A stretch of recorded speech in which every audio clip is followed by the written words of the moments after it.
জায়নামাজটা বিছিয়ে দেন, চোখের পানি ছেড়ে দেন, 2 রাকাত নামাজ পড়ে সেজদায় লুটিয়ে পড়ে কাঁদেন। যত গুনাহ আপনার হোক না কেন, আপনার গুনাহ মাফ করে কবুল করে নিবে কে? মুবাশশিরাম বিরহমাতিল্লাহ, বিশ্বনবী তিনি সুসংবাদদাতা, বেয়ারার অফ গ্ল্যাড টাইডিংস, সুসংবাদ দেন। পাপী অবাধ্য সীমালঙ্ঘনকারীদেরকে তিনি আল্লাহর রহমতের সুসংবাদ দেন। আল্লাহর রহমত থেকে মুখ ফিরিয়ে নিও না। তিনি যে কত দয়ালু, তিনি যে তোমারে কত ভালোবাসে তুমি জানোই না। আমি আমাকে যত বেশি ভালোবাসি তার চেয়েও আমাকে বেশি ভালোবাসে কে? সবাই বলে নাই, বুঝতে পারে নাই বোধহয়। আমি আমাকে যত বেশি ভালোবাসি তার চেয়েও আমাকে বেশি ভালোবাসে কে? আমার মাতা পিতা আমাকে যত ভালোবাসে তার চেয়েও আমাকে বেশি ভালোবাসে কে? আমার প্রিয়তমা স্ত্রী আমাকে যত বেশি ভালোবাসে তার চেয়ে আমাকে বেশি ভালোবাসে কে?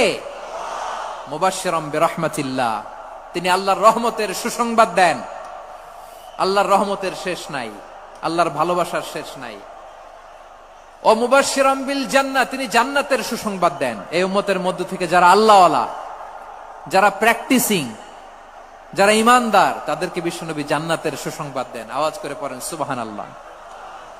এজন্য রব্বুল আলামিন বিশ্বনবীর পরিচয় অন্য আয়াতে এভাবে তুলে ধরেন,